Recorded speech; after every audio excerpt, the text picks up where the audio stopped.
నమస్తే, నేను మీ సతీష్. Over to America. ఇట్లు మీ తల్లి విజయమ్మ.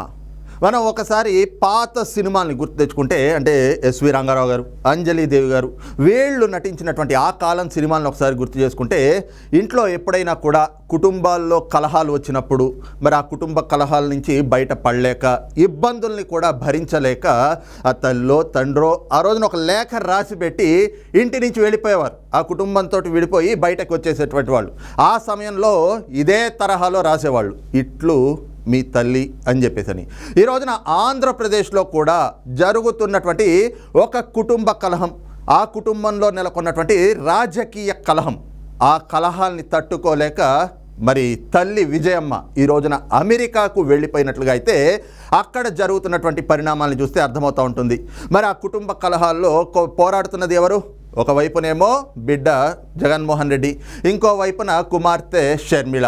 మరి వీరిద్దరి మధ్యన ఏదైతే ఈ రోజున రాజకీయంగా జరుగుతున్నటువంటి పోరుందో, మరి ఆ పోరులో నలిగిపోతున్నటువంటి విజయమ్మ మరి ఎటువైపు మొగ్గు చూపాలో అర్థం కానటువంటి పరిస్థితుల్లో ఈ రోజున అటు కొడుకుని కాదనలేక, ఇటు కూతుర్ని కష్టపెట్టలేక, మరి ఆ రెండిటిని కాదనుకుని ఈ రోజున ఆవిడ హైదరాబాద్ను వీడి అమెరికాకి వెళ్ళిపోయినట్లుగా అయితే తెలుస్తూ ఉంది. ప్రధానంగా మరి ఆవిడ ఏదైతే అమెరికా వెళ్తున్నటువంటి తన ప్రయాణానికి సంబంధించి ఇప్పటి వరకు కుటుంబ సభ్యులు, అంటే తన కుమారుడికి కానీ లేదా కుమార్తెకి కానీ ఎవరికైనా సమాచారం అందించారా లేదా అనేటువంటి దానిపైన ఎక్కడ స్పష్టత లేనప్పటికీ కూడా ఆవిడ అమెరికా ప్రయాణం ఏదైతే ఉందో దానిపైన భిన్నమైనటువంటి అభిప్రాయాలు వ్యక్తమవుతూ ఉన్నాయి. ఈ క్రమంలోనే అనేక చర్చలు కూడా తెరపైకి వస్తున్నటువంటి పరిస్థితి. ప్రధానంగా అసలు విజయమ్మ గారి పాత్ర ఏమిటి రాజకీయంలో అని చూస్తే, కేవలం విజయమ్మ గారిదే కాదు, షర్మిల గారిది కూడా పాత్ర ఉంది. ఆంధ్రప్రదేశ్ రాజకీయాల్లో వాళ్ళు వ్యవహరించినటువంటి తీరు మొదటి నుంచి కూడా చూసుకుంటే, ఏదైతే తండ్రి అధికారాన్ని అడ్డం పెట్టుకుని 1,00,000 కోట్ల ప్రజాధనాన్ని లూటీ చేశాడు, అక్రమాస్తులు సంపాదించుకున్నాడు అని చెప్పి జగన్మోహన్ రెడ్డిని సిబిఐ అధికారులు ఏదైతే కాలర్ పట్టుకుని ఈడ్చుకెళ్ళి చెంచల్ కూడా జైల్లో పడేస్తే 16 నెలలు చెప్పకూడ తిన్నాడో, అప్పుడు పార్టీ క్లిష్ట పరిస్థితుల్లో ఉన్నప్పుడు ఆ పార్టీని భుజాన్ని వేసుకుని తిరిగింది వైఎస్ షర్మిల. ఈ క్రమంలోనే అన్న వదిలినటువంటి బాణంగా 2019లో అన్న ముఖ్యమంత్రి అయ్యే వరకు కూడా ఏ విధంగా కాళ్లకు బలపాలు కట్టుకుని ఆవిడ రాష్ట్రమంతా తిరిగిందో అందరికీ తెలిసిందే. ఆవిడొక్కతే కాదు, ఆవిడతో పాటు జగన్మోహన్ రెడ్డి వాడుకున్నటువంటి వ్యక్తుల్లో మరొక వ్యక్తి తన తల్లి విజయమ్మ. విజయమ్మను కూడా ఆ రోజున ఆవిడ కాళ్ళకు చక్రాలు కట్టి రాష్ట్రమంతా కూడా బైబిల్ చేతిలో పెట్టి తిప్పాడు. ఆ రోజున తన కోసం అని చెప్పి తన పార్టీ ఏదైతే వైఎస్ఆర్ కాంగ్రెస్ పార్టీ ఉందో ఆ పార్టీ కోసం ప్రచారం చేయించుకున్నాడు. ఎక్కడ అవసరమైతే అక్కడికే ఆవిడ వెళ్ళి తన కొడుకుని ముఖ్యమంత్రి చేయడం కోసం ఆవిడ కూడా అహర్నిశలు కష్టపడ్డటువంటి పరిస్థితి. మరి జగన్మోహన్ రెడ్డి అధికారంలోకి వచ్చాక మరి ఏం చేశాడు? ఆ తల్లి చెల్లి వాళ్ళలో ఎవరికైనా పదవినిస్తే తన ప్రభుత్వంలో వాళ్ళు మరొక ఏదైతే పవర్ హౌస్ అవుతారు, అంటే ఏదైతే అధికార కేంద్రంగా మారుతారు, అధికార కేంద్రంగా మారితే తనకున్నటువంటి ప్రాధాన్యత కోల్పోవాల్సి వస్తుంది అనేటువంటి ఒక భయంతో, ఒక అక్కసుతో జగన్మోహన్ రెడ్డి అప్పటి వరకు అన్న వదిలిన బాణంగా వాడుకున్నటువంటి చెల్లిని ఎడంకాల్తో తంతే ఆవిడ వెళ్ళి తెలంగాణలో పడింది. ఆవిడ అక్కడ ఏదో రాజకీయ పార్టీ పెట్టుకుంది, వైఎస్ఆర్టీపీ పెట్టుకుంది.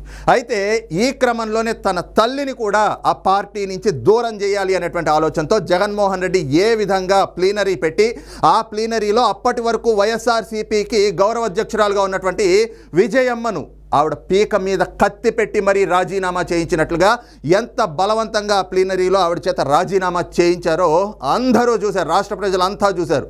ఆవిడ రాజీనామా చేస్తున్నటువంటి క్రమంలో కూడా కంటతడి పెట్టుకున్నటువంటి పరిస్థితి. మరి అదే వేదిక మీద కూర్చున్న జగన్మోహన్ రెడ్డి కన్న తల్లి కంటతడి పెడతా ఉంటే సిగ్గు, శరం, మానం, అభిమానం వదిలేసిన వ్యక్తిలాగా నవ్వుతూ కూర్చున్నటువంటి పరిణామాన్ని కూడా ఆ రోజున ప్లీనరీలో రాష్ట్ర ప్రజలందరూ చూశారు. ముఖ్యంగా వైఎస్ఆర్ కాంగ్రెస్ పార్టీ నాయకులు కూడా ఆ ఘటనని చూసి, ఆ సంఘటనను చూసి విస్మయం చెందినటువంటి పరిస్థితి. మరి ఆ తర్వాత ఆవిడైతే కనుక ఆంధ్రప్రదేశ్కి పెద్దగా వెళ్ళినటువంటి పరిస్థితులు లేవు.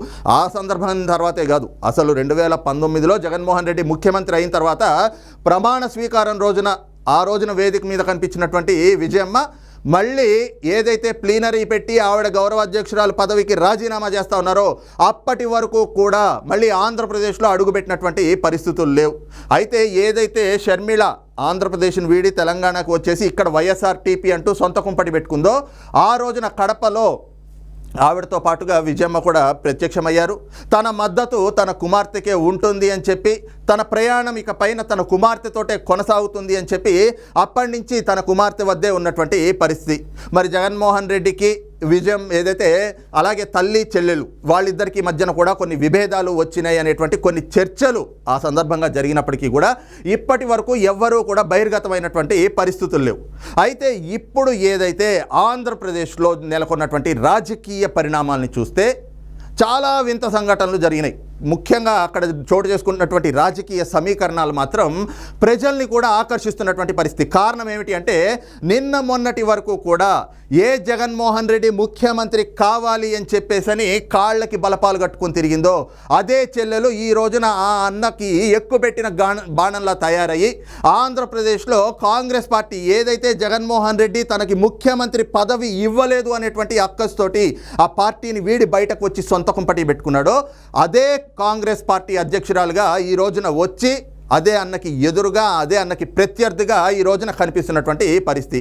మరి ఈ క్రమంలో అన్నా చెల్లెలు వీళ్ళిద్దరి మధ్యన కూడా ఒక రాజకీయ కురుక్షేత్రం నడుస్తూ ఉంటే మధ్యలో నలిగిపోతున్న వ్యక్తి ఎవరు? తల్లే కదా. మరి ఆ తల్లి పైన కూడా ఈ రోజున జగన్మోహన్ రెడ్డి ఆవిడ్ని కూడా ఈ ఎన్నికల్లో ఎలాగో అలాగా తనకు అనుకూలంగా మలుచుకోవాలి, తనకు అనుకూలంగా వాడుకోవాలి అనేటువంటి కొన్ని ప్రయత్నాలు అయితే చేశాడు. ప్రథమంగా ఏదైతే చూస్తే ఇవన్నీ మధ్య జగన్మోహన్ రెడ్డి మేమంతా సిద్ధం అంటూ బస్సు యాత్ర ప్రారంభించాడో ఆ బస్సు యాత్ర సమయంలో విజయమ్మని పిలిపించుకోవటం, మళ్ళీ ఆవిడతో అక్కడ ఫోటోలు దిగటం, దాన్ని తన సోషల్ మీడియా ద్వారా ప్రచారం చేయించుకోవటం, ఈ పరిణామాలన్నీ కూడా చూసాం. అయితే విజయమ్మ కేవలం జగన్మోహన్ రెడ్డి బస్సు యాత్ర అప్పుడే కాదు, ఆ తర్వాత షర్మిళ కూడా ఒక బస్సు యాత్ర ప్రారంభించారు. ఆ సమయంలో కూడా ఇడుపులపాయలో ఆవిడ ఏదైతే తన తండ్రికి నివాళులు అర్పిస్తున్నటువంటి క్రమంలో విజయమ్మ అక్కడికి వెళ్ళారు. తన కూతురు కూడా ఆమె ఆశీస్సులు అందించారు, తన సంఘీభావాన్ని తెలియజేశారు, ఆవిడ్ని కూడా ప్రోత్సహించినటువంటి పరిస్థితి.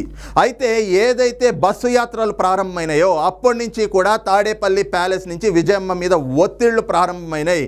ఏదైతే జగన్మోహన్ రెడ్డి తరఫున ప్రచారం చేయడానికి ఆవిడ రావాలి అంటూ జగన్మోహన్ రెడ్డి ఒత్తిడి తేవటం, అదే సమయంలో ఆవిడ కూడా ఎటువైపు వెళ్ళాలి, ఎందుకంటే 2019లో అధికారం చేతికొచ్చే వరకు జగన్మోహన్ రెడ్డి అంటే తన కొడుకే ఏ విధంగా తనని తన కూతుర్ని, ఎందుకంటే చెల్లెలే అవుతుంది కదా జగన్మోహన్ రెడ్డికి, మరి వాళ్ళిద్దరిని ఏ విధంగా వాడుకున్నటువంటి వ్యక్తి అధికారం చేతికి వచ్చిన తర్వాత ఏ విధంగా వాళ్ళిద్దరిని దూరం పెట్టాడు.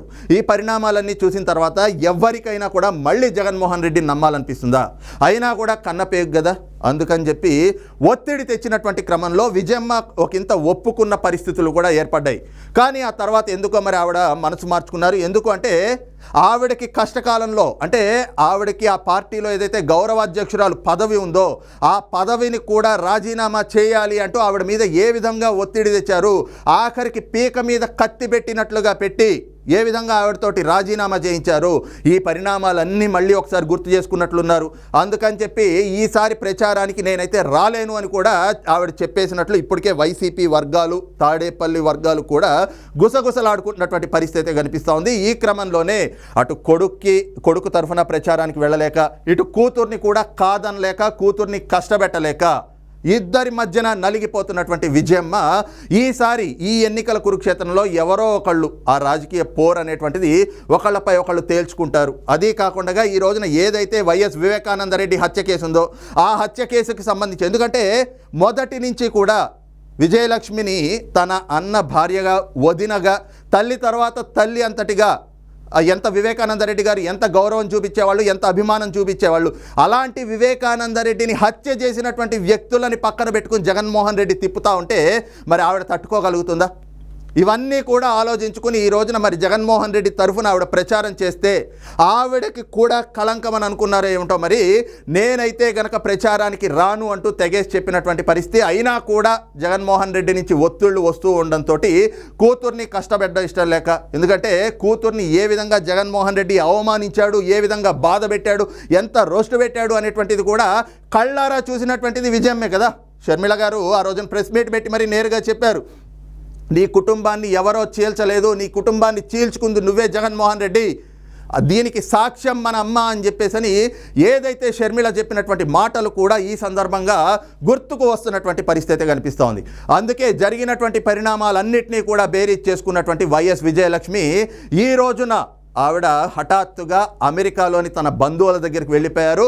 ఇక్కడ ఆంధ్రప్రదేశ్లో ఎన్నికలు ముగిసే వరకు కూడా ఆవిడ తిరిగి భారతదేశానికి రాకూడదు అని నిశ్చయించుకున్నట్లుగా కూడా తమ బంధువర్గాల ద్వారా కుటుంబ సభ్యులకి తెలిసినట్లుగా ఒక ప్రచారం కూడా ప్రస్తుతం వైసీపీ వర్గాల్లో చాలా విస్తృతంగా జరుగుతూ ఉంది. అయితే ఏదైతే విజయలక్ష్మి వచ్చి జగన్మోహన్ రెడ్డి తరఫున ప్రచారం చేస్తారు, మరి ఆవిడ ప్రచారానికి వచ్చినట్లయితే ఈ రోజున షర్మిల కానీ సునీతారెడ్డి కానీ ఏవైతే ప్రచారాలు చేస్తూ ఉన్నారో, అంటే అవినాష్ రెడ్డే వివేకానంద రెడ్డిని చంపినటువంటి హంతకుడు, చంపించింది అతనే అంటూ వాళ్ళు చేస్తున్నటువంటి ప్రచారాలు ఏవైతే ఉన్నాయో వాటికి ధీటుగా విజయలక్ష్మి ద్వారా ప్రచారం చేయించుకోవచ్చు అని జగన్మోహన్ రెడ్డి ఏవైతే కుట్రలు పన్నాడో ఇవన్నీ కూడా ఇక్కడితోటి భగ్నమైపోయినాయి. అసలు దీనిపైన కొండంత ఆశ పెట్టుకున్నటువంటి జగన్మోహన్ రెడ్డికి కూడా విజయలక్ష్మి ఈ రోజున అమెరికా ప్రయాణమై వెళ్ళిపోవటం కూడా ఒక మింగుడు పడనటువంటి అంశంగా పరిణమిస్తూ ఉంది. ఈ క్రమంలోనే వైసీపీ వర్గాలు కూడా ఏదైతే ఇప్పటి వరకు ఒక ఆశతో ఉన్నారు, విజయలక్ష్మి వచ్చి నిజంగా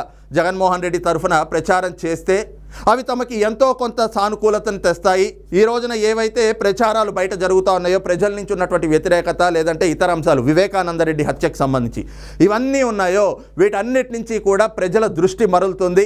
విజయలక్ష్మి వచ్చింది అంటే మొదటి నుంచి జరుగుతున్న ప్రచారాలన్నీ కూడా అవాస్తవాలు అని తేల్తాయి. ఈ క్రమంలో రాజకీయంగా ఎంతో కొంత విజయలక్ష్మి ప్రచారం అనేటువంటిది తమకి అనుకూలంగా పరిణమిస్తుంది అని చెప్పి ఆశలు పెట్టుకున్నటువంటి వైసీపీ వర్గాలకి కూడా ఈ రోజున ఆవిడ అమెరికా ప్రయాణమై వెళ్ళిపోవటం అనేటువంటిది ఒక భారీ షాక్గా కనిపిస్తూ ఉంది. మరి ఈ క్రమంలోనే జగన్మోహన్ రెడ్డి ఆశలన్నీ కూడా అడియాసలైపోయినట్లే అన్నటువంటి అభిప్రాయాలు కూడా రాజకీయ విశ్లేషకుల నుంచి వ్యక్తమవుతూ ఉన్నాయి. ప్రధానంగా ఏదైతే ఈ రోజున ఇద్దరి మధ్యన అంటే కొడుకు కూతురు మధ్య నలిగిపోతున్నటువంటి వైఎస్ విజయలక్ష్మి మరి కుటుంబ సభ్యులకి సమాచారం ఇచ్చారో లేదో తెలియదు, కానీ ఆవిడ అమెరికాకి అంటే ఓవర్ టు అమెరికా అంటూ అమెరికా ప్రయాణమై వెళ్ళిపోవటం, అక్కడ తమ బంధువుల దగ్గర ఉండడం, ఆంధ్రప్రదేశ్లో ఎన్నికలు పూర్తయ్యే వరకు కూడా ఆవిడ ఇక్కడికి రాను అంటూ ఏదైతే భీష్మించుకుని కూర్చున్నారో ఈ అంశం మాత్రం రాష్ట్రంలో సంచలనంగా మారింది. జగన్మోహన్ రెడ్డికి మాత్రం ఇది ఒక షాక్గా పరిణమించేటువంటి అంశంగా కూడా కనిపిస్తూ ఉంది. మరి ఈ అంశం పైన మీ అభిప్రాయం ఏమిటి అనేటువంటిది కూడా కామెంట్ సెక్షన్లో మెన్షన్ చేయండి. Thank you.